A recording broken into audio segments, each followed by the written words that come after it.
Introductory talk on game theory and mechanism design. So here's a brief outline of my talk. I'll start with some basic concepts and results in game theory. Then we'll look at mechanism design problem, followed by what is a cooperative game theory setting. And finally, we'll look at some real world applications. So what do you mean by game theory? What is game theory? So it is a mathematical framework to study the interaction or like the cooperation and conflict between rational and intelligent agents. It's like you take any situation, try to identify, is this situation a game? Are there players in it? Is somebody trying to say something and somebody else trying to contradict that? What is the value they are getting by doing this? If you can understand a situation in terms of a game, then what you can do is you can analyze the game in a better way. For example, you can try to analyze what is the best strategy of a player if this is the situation. Or is there a strategy for everyone which is of social good? That is, everybody is getting some benefit out of it. Right? So this is all about game theory. And an important assumption is you have to assume the agents are rational as well as intelligent. Now, what do you mean by a rational agent? A rational agent would always choose an action that maximizes their utility. Now, what is utility? Utility is like putting your preferences in terms of some real numbers. For example, if you like ice cream more than coffee, just give 100 to ice cream and 50 to coffee and do the analysis. So it's like just putting some real numbers to your preferences. And intelligent means that the agents are competent enough to make inferences about the game in a way that a game theoretist would make. That is, they can compute that what is the best value. So all the values are given. They can compute what is the best strategy for them to play. So to understand this in a better way, let's look at this example. This is called prisoner's dilemma problem. The problem is as follows. So there are two individuals who have been arrested for committing a robbery. Now the police suspects that these people are also guilty of a robbery that has happened earlier, and they want them to confess if they have done the robbery together, right? Now the prisoners are lodged in separate prisons, separate as in really separate. There's a wall, they cannot communicate among them at all, and they are being told the following things. That so it says that if you are the only one to confess, so if you confess and the other person do not confess that you have committed the earlier crime, then you will be put to jail for a year, and the other person would be put to jail for 10 years because he said no and you said yes, so you are truthful, he's not. So you get 1 year in jail and that person gets 10 years in jail. Now, if you both confess together, then both of you get 5 years and 5 years of jail. And if neither of you confess, then each of you would get 3 years in jail. Right? The problem is clear. So this is the rules of the game that has been told to the prisoners. And the prisoners have been also told that the police has informed the same thing to the other prisoners. So this prisoner knows that the other prisoner know about the rules of the game. This last term is also known as common knowledge, that you know that everybody knows the rules of the game. Now, let me put this in a more mathematical framework. So the way to do it is this utility matrix.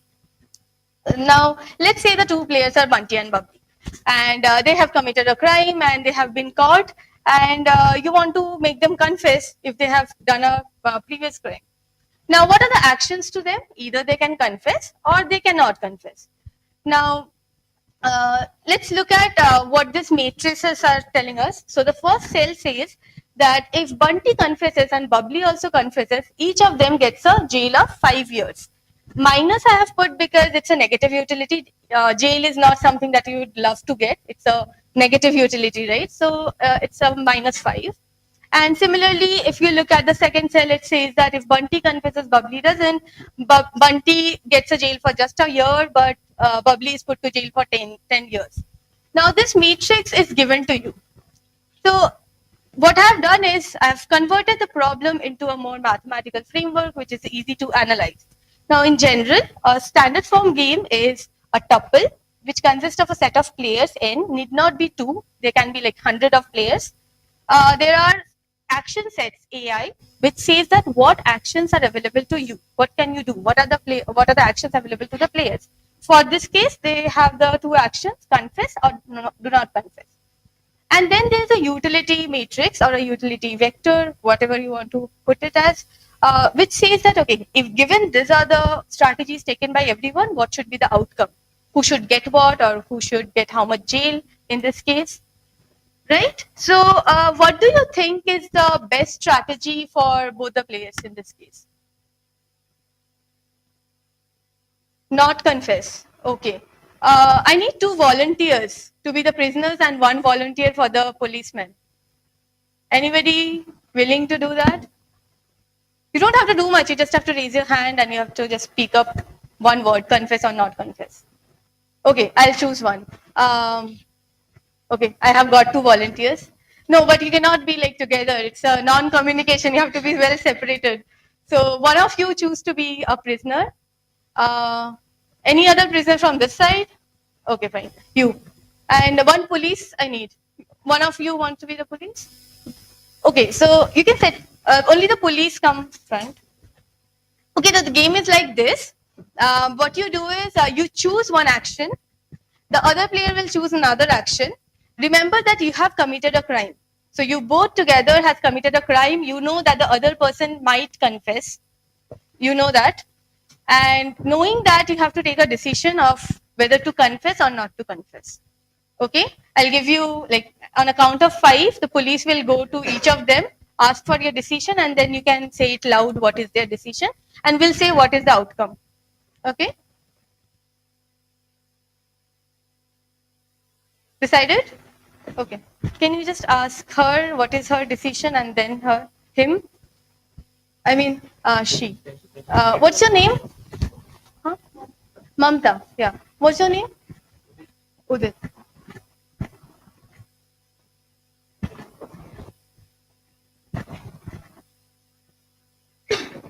Okay, what is the decision? Huh. Okay, good. So, what we see now is Udit is there for a year in jail, but Mamta is stuck for 10 years, right? Now, if I ask you to do this again, one more time, what would be your decision now? Still not confess, but you have committed a crime, you know, right? Okay.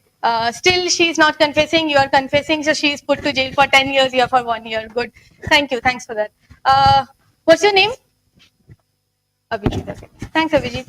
So, you see, there's an important thing in this experiment that we did. Mamta has not played rationally. I'll tell you why.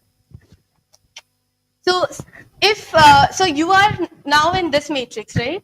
Where Udit is getting jail for a year, you're getting jail for 10 years. So, suppose you change your decision from that to confess.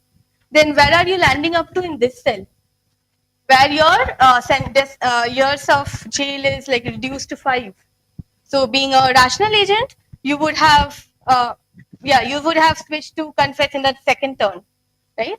So I'll explain this in a bit more detail. So the way you analyze the game is this. Let's say Bunty wants to analyze. Let's say Udit wants to analyze that what he should do. So he'll see what if Bubbly confesses. If Bubbly confesses, then the best strategy for Bunty is to confess, because you're trading off 10 years over 5 years, so you're better off with 5 years, right? What if Bubbly does not confess?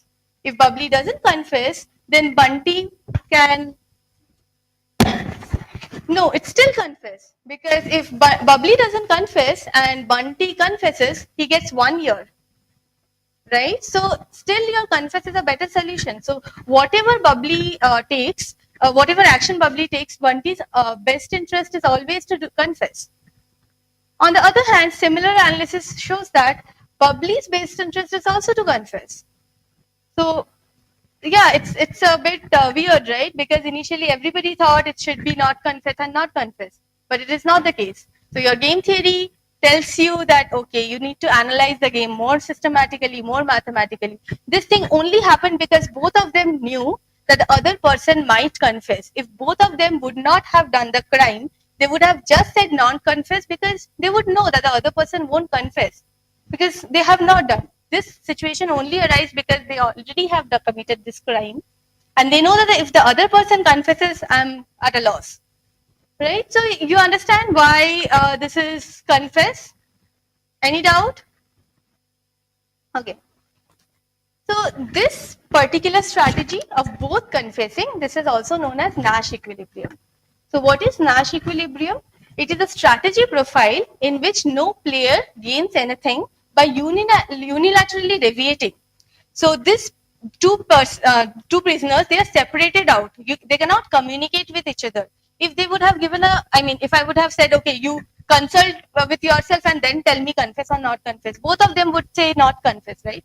But the important part is they were separated. They were not allowed to communicate, and they don't know what the other person is thinking of doing.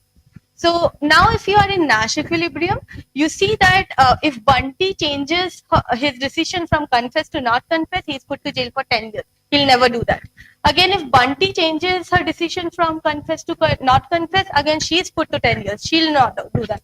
So nobody will unilaterally deviate from the decisions that is given to this. So this is called Nash equilibrium. So you have reached the equilibrium. Nobody will change her or his decision now. Now let us look at another game quickly. So let's say you are given two projects, and Alice and Bob are the two players here. Now Alice likes deep learning more than website designing, so she has a valuation of like 150. And Bob likes website designing more than deep learning, so he has a valuation of 150. So the blue valuations are for Bob, the red valuations are for Alice. Now, again, we can do a similar analysis, and what we see is if Bob chooses deep learning, the best interest of Alice is to choose deep learning. But if Bob chooses website designing, then the best interest of Alice is to choose website designing. Right? Previously, we saw both of them had a common interest. There was one strategy which both of them wanted to always take. But in this case, there are two strategies that you can have. So you can land up into either that.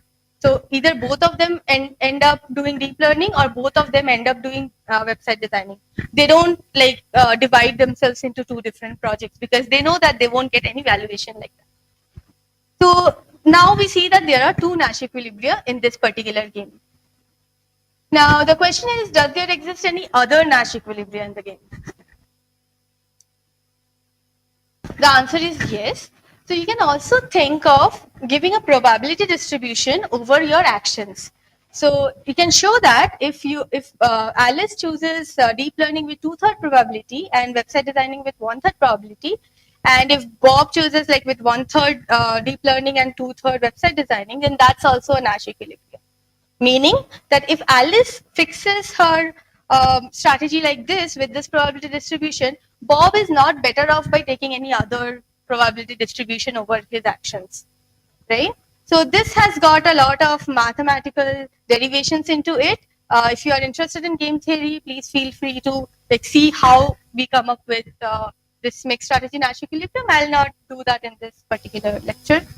So what is a mixed strategy? It is a distribution, probability distribution over all your actions. And what is a mixed strategy Nash equilibrium? If everybody gives some probability distribution and you can ensure that nobody will unilaterally deviate from their decision, then that is called a mixed strategy Nash equilibrium. Now the important question is, does Nash equilibrium always exist? The celebrated Nash theorem says that for every finite form game, there is always one mixed strategy equilibrium. And the immediate next question is there an efficient algorithm for computing a Nash equilibrium? So unfortunately, Kaskalakis says et al., they say that finding mixed Nash strategy equilibrium is PPAD complete, which means it's computationally very difficult. Think of a situation where there are like 100 players and each of them having 100 strategies with them. You have to take all combinations of their strategies and see what is the best you can do. It's computationally very hard. It takes a lot of memory and time to compute the strategy, even if you have a very high computing power. So this is, yes. So if you write the game in the form of that 3 tuple that I mentioned, with a set of agents N, with a set of actions AI, and a set of utilities UI, where everything is finite. All the sets are finite. This is called a finite strategic game. Yes, I mean, basically the players has to be finite. The utilities need not be finite. It might go an infinite curve.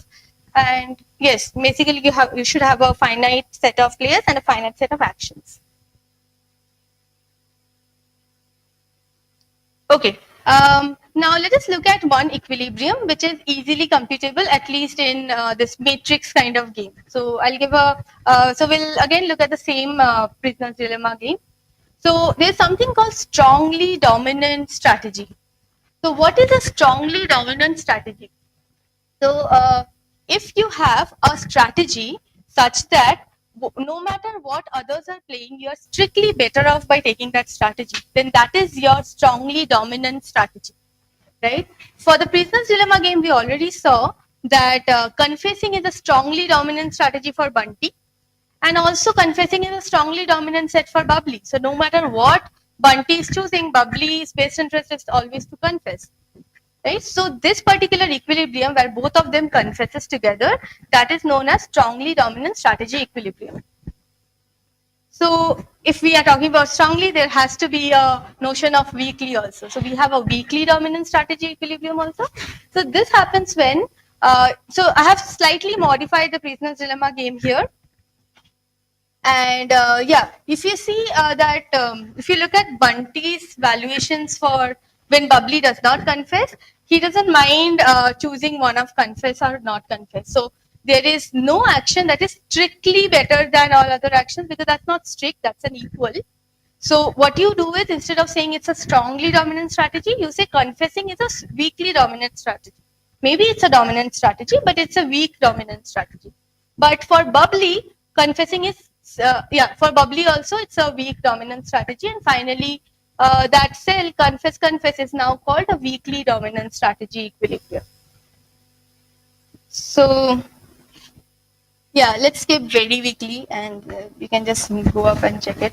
Okay, let's look at one problem where you do not have any dominant strategy equilibrium. So recall this game, project coordination game. So let's say Bob chooses deep learning, then Alice chooses deep learning. If Bob is choosing website designing, Alice is choosing website designing. So you do not have one strategy that you can stick to, and you are comfortable that, okay, no matter what other is choosing, I have chosen the best thing. You cannot do that. So there is no dominant strategy equilibria in this case, right? So till this point of time, can you assure me that you can at least compute dominant strategy, which is a strategy of a player which dominates all other strategies given a matrix? Okay, everybody can. Good. Okay, well, there are other categories of games, like repeated games. So, for example, the game that Mamta, I know that they were playing, I said that what would you have done second time? So, this is called repeated game. So, you start with asking this agent some questions, they give some answer. Maybe they are not rational in the first turn, but eventually they'll come to converge to a Nash equilibrium solution, because they'll soon compute that, okay, this strategy would be better if, because you know what other person has said now. So you can just unilaterally keep deviating and you can land up to Nash equilibrium. So this is like repeated games. Then there are dynamic games where your matrix is not static. Your matrix is like changing dynamically every time. You can have stochastic games where your, yes.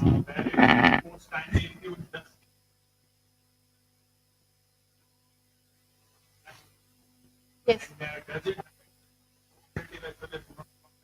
This happens for non-cooperative. So till now, whatever I'm saying, I'm talking about non-cooperative.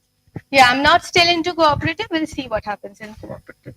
So in stochastic games, you have these utilities which are taken from some random distribution, and these are not fixed numbers. Here are network games, multi-level games. I'm not going into the details of this. Now let's ask a different question. What do you do if you are asked to create the rules of a game to get a desired outcome? So, for example, in prisoner's dilemma, let's say, for example, you're not given that matrix and you just know that there are two prisoners who have been caught, and they might have done a crime earlier also. So you want them to confess for the earlier crime. Then you have to design the rules of the game such that they confess if they have done the crime. So how do you put those values, 5 years jail, 10 years jail? So doing that, defining the rules of the game, it's itself known as mechanism design. And this is a very interesting area of work. This is also called reverse engineering of games. And it's the art of designing the rules of a game to achieve a specific outcome. Now we'll see an example. So this problem is known as cake cutting problem. Now here there's a mother who has baked a cake. Now she wants to give the cake to her kids, and the kids say that, so both the kids say that they want no less than half the cake. Now the mother is really confused. Now how to cut it into exactly two half? So she needs a very, some machine which will precisely cut the cake into exactly half, and still something might go wrong, and somebody would say that no, I have not got half the cake. So what should she do? She can always try other ways to cut the cake in which it might look more similar, but again, these kids might not be happy with that.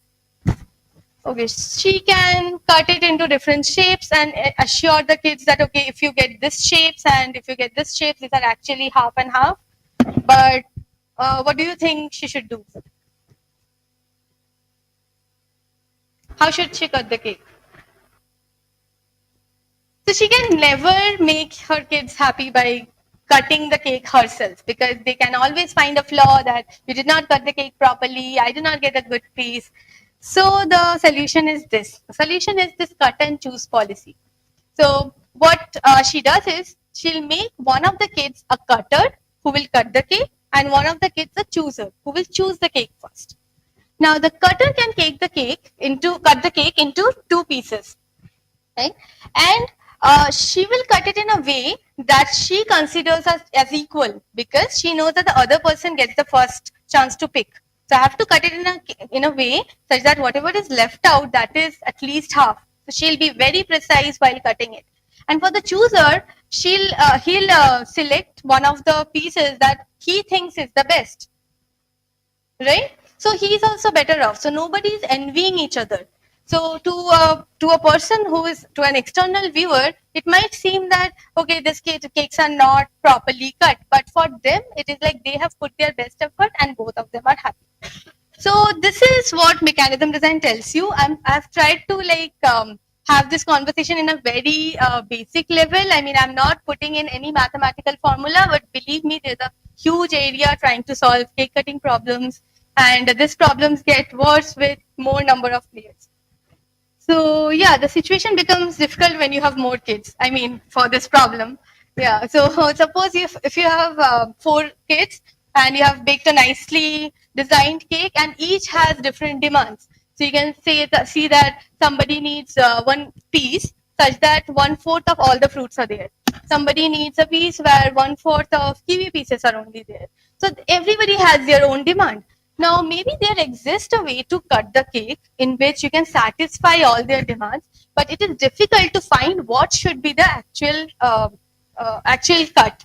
So you have to take all the solutions, see that does this solution satisfies everything? If not, what to do? Again, you have to take another cut, and you have to do this repeatedly a lot of times. So this takes, there's a area which actually deals with this, and this cake cutting has got a lot of real world application. If you have not already so you would have already seen this cake as maybe it's a land that needs to be divided among people. So it has got a lot of real world application.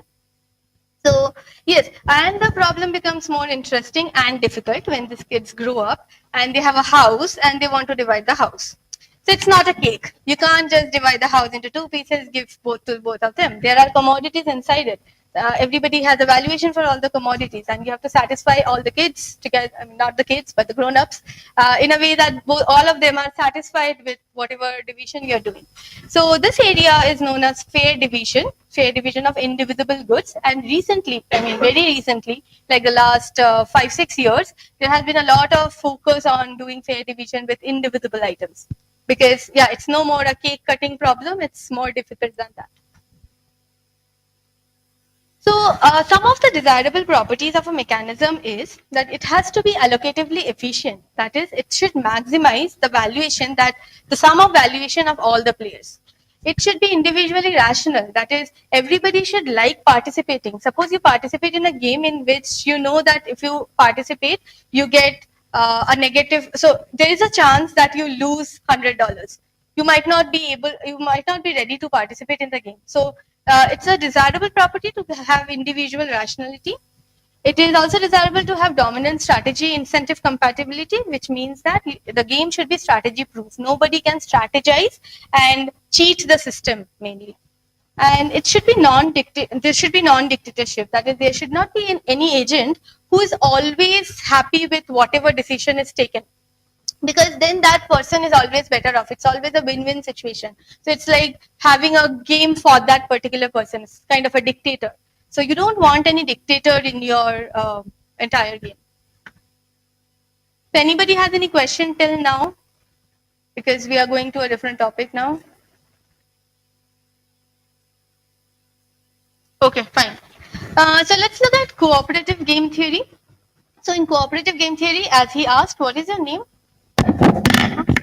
Jayam. So as Jayam asked, we'll look at a situation where you don't have this restriction of not letting these people communicate, but they'll communicate in any case. So what do you do in that? How do you see that whether the only feasible form of coalition that can be formed is a grand coalition? That is, everybody should be in the coalition and that should be the best coalition. And once you do that, how do you divide the cost among all the players in it? So this is cooperative game theory, and there are a lot of solution concepts, one of them being Shapley value, which says how do you, so after this grand coalition is formed, this formula tells you what is the value that you should give to agent I. So just to give a intuition of what this looks like, if you look at that term, which is, so G is a group of agents excluding this agent I. So I is not there, and you take any subset of the agents, and then you try to see what valuation that group gives. So V of G says that what is the valuation of this particular group. And V of G union I says what is the valuation that I is adding by getting into that group. So this difference gives you the marginal contribution. So you say that, okay, if whatever is the marginal contribution of player I for all possible permutation and all possible combination of agents, I'll give the average of that to this agent. And interestingly, you can see that if you use this to compute the value of all the agents, the sum of the valuation would be equal to the grand coalition value. And that is proved. Look at a quick example. I might take some extra 5-10 minutes if it is okay. Anybody has a problem if it gets 5 minutes late? No one, good. Project contract game. So if, let's say there's a project of 300 rupees and there's one contractor, two laborer, and the game is like this, that the contractor cannot take the project without at least one of the laborer, and the laborers themselves cannot take the project without the contractor. So this is the game. So if you want to like put some numbers in it, you say the valuation of null set or only laborer or only contractor or only two laborers together, all of these are zero. You do not get any value. But if you take one laborer and one contractor, you might get 300. And with, of course, with both the laborers also, you get 300. So this is the game. Now, you might think that, okay, the best thing is to do is just split the cost 100, 100, 100 among all. But then that's not an equilibrium, because what can happen is this laborer A might go to the contractor and say, see, you're getting 100 in this, I'll give you 50 more. What we'll do is, don't take the other laborer, we'll do it together, and you take 150, I'll take 150. Let's give 0 to the other. And the contractor is happy because he's getting more than what he's getting in the split. Now the other person can say, okay, I'll compromise. You don't give me 150, you just give me 140, you take 160. I'm happy with 140. But still the contractor is happy because he's getting 160 now. And this will continue. So it has to, for equilibrium, you have to be in a situation where nobody is deviating from the solution.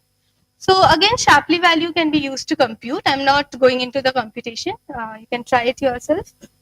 And the split that you can see is 50, 50, 200. So the contractor should get 200, the laborers should get 50, 50 each. And again, it can be proved that nobody gains anything by just deviating from their strategy. There are other solution concepts. If you're interested, you can look at it. So till now, we have looked at non-cooperative game, mechanism design, and cooperative game theory. Right? So we'll now look at some of the real-world applications. For example, crowdsourcing. How many of you have already heard about crowdsourcing? One, two, few. Okay, nice. So this crowdsourcing, it's an online platform where there are people who have some tasks, like maybe they have a picture, they want to know that if there is a street sign in that, and they want to just crowdsource it to that online platform, and there are workers who can work for them and say yes or no, depending on what they feel, is there a street sign or not. So this is a crowdsourcing platform. Now game theory and mechanism design comes into play because you have to choose whom to give the task to. You might have to choose how much you have to give to that person. So there is a notion of allocation and payment, and this falls under game theory and mechanism design. Now, in social network, there are a lot of problems of game theory and mechanism design, even influential. So the previous speaker was talking about Hanuman being having the highest eigenvalues. So the thing is, in a social network, you might want to do a viral marketing, and you might want to figure out who are the influential nodes. What are the nodes that maximizes the total influence of the network? And you want to know that how, if you want to do viral marketing, you have a budget, how you distribute this budget among these nodes so that you get the maximum profit, maximum benefit out of it. So here game theory and mechanism design is used. It's used in transportation. So you must have used Ola or Uber. You must be aware of dynamic pricing. So for Uber, mechanism design makes a lot of sense because Uber, Ola kind of platforms, they have to decide how much to give to the driver, how much to take from the passengers, how much discount to give, what strategies to use to make people shift from one using Ola to Uber or Uber to Ola. So you have all this different kind of strategies going into place. So this all falls under mechanism design. Then you have resource allocation. So you have jobs for cloud computing. You have, let's say you have some resources and there are people requesting for those resources. Now, how do you distribute it? What you take, how much money you take from each of the people who are using your cloud resource. So this all comes under resource allocation. And there is also online advertisement. For example, in Google search, you might have seen that there is something called sponsored tab. So how do Google know that whom to rank and how? So there's a mechanism that is internally happening within it. There's an auction, there's a click probability estimation, and there are a lot of things that are happening inside it to give you this particular ranking. I'll skip over this. So with this, I'll conclude my talk. So there are, like, you must be, believe by now that game theory and mechanism design has got a lot of application. And these are some of the useful links. You can go and check it out. The slides would be available to them. Okay. And the book that I mostly followed for this talk is called Game Theory and Mechanism Design by Professor Y. Narahari. And if you want to see a video of this talk, not this talk, but a similar talk that was given a month ago, you can just go to YouTube and search a brief introduction of game theory and mechanism design. A similar talk has been recorded. It's there in live. And if you want to see the computations and the examples again, just feel free to go through it and mail me if you have any queries. Yeah, thank you. Yeah, sure.